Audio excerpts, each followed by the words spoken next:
아, 학생 나와 계세요. 네, 안녕하세요. 예. 이 대자보가 붙고 이 문제가 세상에 알려진 게 지난해인데 그러면 우리 학생이 김 교수님 수업을 들었던 것도 지난해? 네, 지난해 9월부터 12월 중반까지 수업을 들었어요.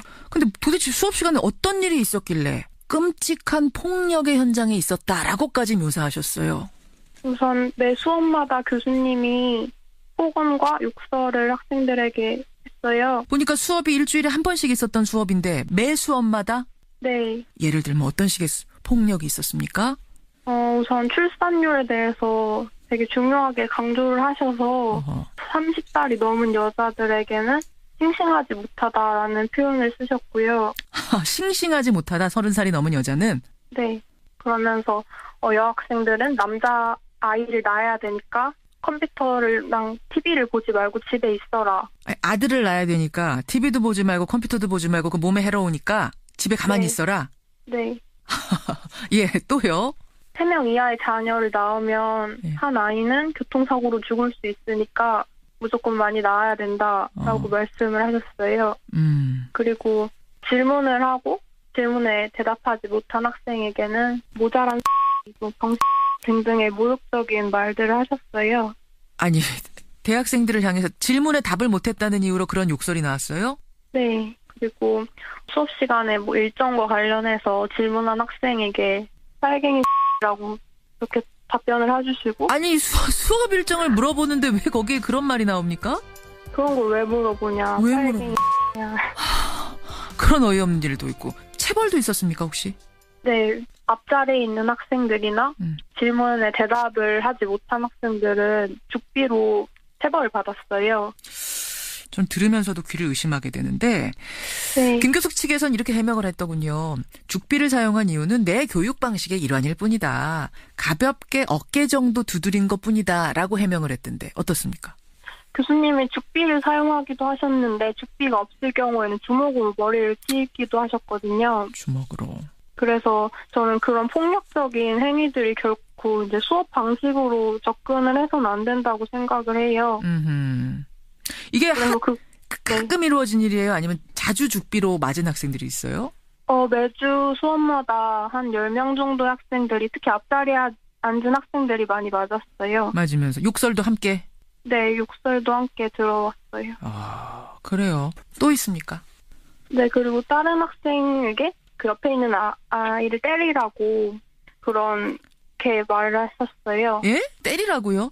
출석을 부르시는데 예. 대답하지 못하고 있다가 이제 쉬는 시간에 출석을 하러 가야 되는데 출석을 답하지 못한 학생이 밖에 나오지 않자 그 교수님이 옆에 있는 학생에게 자 얘를 때려라.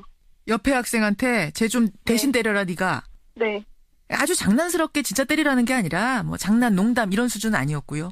때려라 하면서 때리지 않자 욕설도 하고 순간 분위기가 많이 싸해졌어요. 싸해질 정도로. 그 욕이라 함은 방송에 또 옮길 수 없을 정도예요? 네. XX 뭐 이런. 네. 참. 근데 또 김 교수 측에서는 이런 말도 합니다. 학생에 대한 애정을 갖고 수업을 진행하다 보니까 수업을 이해하지 못하면 안타까워서 그런 이제 욕설을 애정 어리게 표현한 거다. 또 학생들이 졸지 않게 하려고 더 잘 배우려고 했던 수업 방식일 뿐이다. 이게 다 학생들을 위한 거다라는 이야기인데 이 해명은 어떻게 보세요? 교수님은 애정 어린 행위에서 이런 행위들을 했다고 주장을 하셨는데요. 예. 저는 그게 교수님의 애정이 아닌 교수님의 지위를 이용해서 교수님의 언어 권력으로 학생들을 침묵하게 하는 그런 행위였다고 어떻게 보면 범죄 행위였다라고 받아들여졌어요. 범죄 행위였다고. 사실 요즘 이제 중고등학교, 초중고등학교에서도 가벼운 체벌조차 못하게 돼 있는 사랑의 매라도 그거 못 쓰게 돼 있는 상황인데 성인을 대상으로 어떻게 이런 일이 벌어졌는가 저는 들으면서도 좀 제 귀가 의심스러울 정도인데 김 교수 이분 정년을 앞두고 있다면서요? 네, 이제 1년 남으셨어요. 그동안은 왜 한 번도 문제가 안 됐습니까? 교수님은 30년 동안 이런 수업 방식을 고집해 오셨다고 변명을 하셨는데요. 그런데 그동안 학생들은 교수님으로부터 학점을 받아야 되고 또 이제 교수님으로부터 지도를 받는 입장에서 예. 그런 불편함에 대해서 호소를 할 수 있는 기회가 없었던 것 같아요. 성적을 받아야 되는 어떻게 보면 의뢰 입장인데 대자보 네. 붙이고 문제 제기하고 하는 게 껄끄러운 상황이었군요. 네. 그래요. 근데 우리 학생, 지금 인터뷰하시는 학생이 대자보를 붙이신 거예요. 첫 번째 문제 제기인 거예요. 네. 대자보 붙은 후의 상황은 어떻게 됐습니까? 그 다음날 이제 교수님이 그걸 보고 수업 시간에 어떻게 이런 비겁한 일을 할 수 있냐라고 학생들 앞에서 되게 모욕적이게 공격을 하셨어요. 비겁하다? 왜 그러니까 네. 익명으로 글을 쓰느냐? 비겁하다? 네. 예, 하지만 언론에 이제 크게 보도가 되면서 김 네. 교수가 사과문을 수업 시간에 읽었다고요? 네. 근데 그 사과문으로만은 넘어갈 수 없었습니까? 저는 우선 이 문제가 저만이 겪는 문제가 아니라 다른 학생들도 수십 명의 학생들이 겪어온 문제이고 또 앞으로 이런 일이 안 일어난다는 보장이 없었기 때문에 예. 가장 효과적인 방법은 학교 측이 처벌을 하고 또 조사를 해서 또 재발되지 않게 막는 방법이 최선이라고 생각을 했어요. 예, 예. 학교 측에 이제 징계를 요청한 후 수개월이 지났는데 경고라는 처분으로 마무리가 됐어요. 한 6개월 동안 마음고생을 많이 하신 거예요. 교수님은 아직까지 학교에 잘 나오고 계신데 안식년으로서 쉬고 계신데 예. 저는 일단 휴학을 했고요. 휴학을 했어요. 아직 마무리가 되지 않았기 때문에 이 사건이 마무리되는 걸 보면서 다시 학교에 갈지 말지 결정을 해야 될 것 같아요. 좀 기막힌 생각도 드시겠어요. 좀 시간이 지나면 지날수록 이 사건의 피해자인 제가 많은 피해를 겪었는데 또 다른 피해자는 분명히 있다고 생각을 해요. 예, 그래서 예. 앞으로 그런 피해자들이 학교를 떠나지 않는 상황이 만들어졌으면 좋겠어요. 그래요. 후회는 안 하십니까? 이 문제 제기를 혼자 나서서 하고 대자보 붙이고. 근데 이 문제를 제기하지 않고 싸움을 시작하지 않았으면 또 어떤 상황이 일어날지 모르기 때문에 언젠가 한 번은 문제 제기를 해야 된다고 생각을 했어요. 그러셨어요. 오늘 학교에서 서울시립대에서 벌어지는 이 징계위원회 어떤 결론이 나는지 관심 있게 보겠습니다. 고맙습니다. 네, 감사합니다. 예, 서울시립대에서 이 폭력 교수에게 대자보를 붙인 학생입니다. 지금 아예 휴학을 하고 이 투쟁을 하고 있네요. 익명으로 만나봤고요. 이어서 문제가 세상에 알려지자 서울시의회가 파면 건의안을 가결한 상황입니다. 이 파면 건의안을 제안한 분 서울시의회 이신혜 의원을 연결해보죠. 이시 의원님 안녕하세요.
들 앞에서 되게 모욕적이게 공격을 하셨어요. 비겁하다? 왜 그러니까 네. 익명으로 글을 쓰느냐? 비겁하다? 네. 예, 하지만 언론에 이제 크게 보도가 되면서 김 네. 교수가 사과문을 수업 시간에 읽었다고요?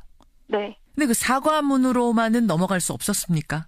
저는 우선 이 문제가 저만이 겪는 문제가 아니라 다른 학생들도 수십 명의 학생들이 겪어온 문제이고 또 앞으로 이런 일이 안 일어난다는 보장이 없었기 때문에 예. 가장 효과적인 방법은 학교 측이 처벌을 하고 또 조사를 해서 또 재발되지 않게 막는 방법이 최선이라고 생각을 했어요. 예, 예. 학교 측에 이제 징계를 요청한 후 수개월이 지났는데 경고라는 처분으로 마무리가 됐어요. 한 6개월 동안 마음고생을 많이 하신 거예요. 교수님은 아직까지 학교에 잘 나오고 계신데 안식년으로서 쉬고 계신데 예. 저는 일단 휴학을 했고요. 휴학을 했어요. 다시 마무리가 되지 않았기 때문에 이 사건이 마무리되는 걸 보면서 다시 학교에 갈지 말지 결정을 해야 될 것 같아요. 좀 기막힌 생각도 드시겠어요. 좀 시간이 지나면 지날수록 이 사건에 피해자인 제가 많은 피해를 겪었는데 또 나왔어요. 맞으면서 욕설도 함께. 네, 욕설도 함께 들어왔어요. 아, 그래요. 또 있습니까? 네, 그리고 다른 학생에게 그 옆에 있는 아이를 때리라고 그렇게 말을 했었어요. 예? 때리라고요? 출석을 부르시는데 예. 대답하지 못하고 있다가 이제 쉬는 시간에 출석을 하러 가야 되는데 출석을 답하지 못한 학생이 밖에 나오지 않자 그 교수님이 옆에 있는 학생에게 저 애를 때려라. 옆에 학생한테 쟤 좀 대신 때려라 네가. 네. 아주 장난스럽게 진짜 때리라는 게 아니라 뭐 장난 농담 이런 수준은 아니었고요. 때려라 하면서 때리지 않자 뭐 욕설도 하고 순간 분위기가 많이 싸해졌어요. 싸해질 정도로. 그 욕이라 함은 방송에 또 옮길 수 없을 정도예요? 네. XX 뭐 이런. 네. 참. 근데 또 김 교수 측에서는 이런 말도 합니다. 학생에 대한 애정을 갖고 수업을 진행하다 보니까 수업을 이해하지 못하면 안타까워서 그런 이제 욕설을 애정 어리게 표현한 거다. 또 학생들이 졸지 않게 하려고 더 잘 배우려고 했던 수업 방식일 뿐이다. 이게 다 학생들을 위한 거다라는 이야기인데 이 해명은 어떻게 보세요? 교수님은 애정 어린 행위에서 이런 행위들을 했다고 주장을 학생 나와 계세요. 네, 안녕하세요. 예. 이 대자보가 붙고 이 문제가 세상에 알려진 게 지난해인데 그러면 우리 학생이 김 교수님 수업을 들었던 것도 지난해? 네. 지난해 9월부터 12월 중반까지 수업을 들었어요. 근데 도대체 수업 시간에 어떤 일이 있었길래 끔찍한 폭력의 현장에 있었다라고까지 묘사하셨어요. 우선 매 수업마다 교수님이 폭언과 욕설을 학생들에게 했어요. 보니까 수업이 일주일에 한 번씩 있었던 수업인데 매 수업마다? 네. 예를 들면 어떤 식의 폭력이 있었습니까? 우선 출산율에 대해서 되게 중요하게 강조를 하셔서 30살이 넘은 여자들에게는 싱싱하지 못하다라는 표현을 쓰셨고요. 싱싱하지 못하다 30살이 넘은 여자는? 네. 그러면서 여학생들은 남자 아이를 낳아야 되니까 컴퓨터랑 TV를 보지 말고 집에 있어라. 아들을 낳아야 되니까 TV도 보지 말고 컴퓨터도 보지 말고 그 몸에 해로우니까 집에 가만히 네. 있어라. 네. 예, 또요? 3명 이하의 자녀를 낳으면 예. 한 아이는 교통사고로 죽을 수 있으니까 무조건 많이 낳아야 된다라고 말씀을 하셨어요. 그리고 질문을 하고 질문에 대답하지 못한 학생에게는 모자란 방식 등등의 모욕적인 말들을 하셨어요. 아니, 대학생들을 향해서 질문에 답을 못했다는 이유로 그런 욕설이 나왔어요? 네. 그리고 수업 시간에 뭐 일정과 관련해서 질문한 학생에게 빨갱이라고 그렇게 답변을 해주시고. 아니, 수업 일정을 물어보는데 왜 거기에 그런 말이 나옵니까? 그런 걸 왜 물어보냐. 왜 빨갱이냐. 그런 어이없는 일도 있고. 체벌도 있었습니까, 혹시? 네. 앞자리에 있는 학생들이나 질문에 대답을 하지 못한 학생들은 죽비로 체벌을 받았어요. 전 들으면서도 귀를 의심하게 되는데 네. 김 교수 측에서는 이렇게 해명을 했더군요. 죽비를 사용한 이유는 내 교육 방식의 일환일 뿐이다. 가볍게 어깨 정도 두드린 것뿐이다 라고 해명을 했던데 어떻습니까? 교수님이 죽비를 사용하기도 하셨는데 죽비가 없을 경우에는 주먹으로 머리를 치기도 하셨거든요. 주먹으로. 그래서 저는 그런 폭력적인 행위들이 결코 이제 수업 방식으로 접근을 해서는 안 된다고 생각을 해요. 이게 네. 가끔 이루어진 일이에요? 아니면 자주 죽비로 맞은 학생들이 있어요? 매주 수업마다 한 10명 정도의 학생들이, 특히 앞자리에 앉은 학생들이 많이 맞아 하셨는데요. 예. 저는 그게 교수님의 애정이 아닌 교수님의 지위를 이용해서 교수님의 언어 권력으로 학생들을 침묵하게 하는 그런 행위였다고, 어떻게 보면 범죄 행위였다라고 받아들여졌어요. 범죄 행위였다고. 사실 요즘 이제 중고등학교, 초중고등학교에서도 가벼운 체벌조차 못하게 돼 있는, 사랑의 매라도 그거 못 쓰게 돼 있는 상황인데 성인을 대상으로 어떻게 이런 일이 벌어졌는가 저는 들으면서도 좀 제 귀가 의심스러울 정도인데, 김 교수, 이분 정년을 앞두고 있다면서요? 네, 이제 1년 남으셨어요. 그동안은 왜 한 번도 문제가 안 됐습니까? 교수님은 30년 동안 이런 수업 방식을 고집해 오셨다고 변명을 하셨는데요. 그런데 그동안 학생들은 교수님으로부터 학점을 받아야 되고 또 이제 교수님으로부터 지도를 받는 입장에서 그런 불편함에 대해서 호소를 할 수 있는 기회가 없었던 것 같아요. 성적을 받아야 되는 어떻게 보면 의뢰 입장인데 대자보 네. 붙이고 문제 제기하고 하는 게 껄끄러운 상황이었군요. 네. 그래요. 근데 우리 학생, 지금 인터뷰하시는 학생이 대자보를 붙이신 거예요. 첫 번째 문제 제기인 거예요. 네. 대자보 붙은 후의 상황은 어떻게 됐습니까? 그 다음날 이제 교수님이 그걸 보고 수업 시간에 어떻게 이런 비겁한 일을 할 수 있냐라고 학생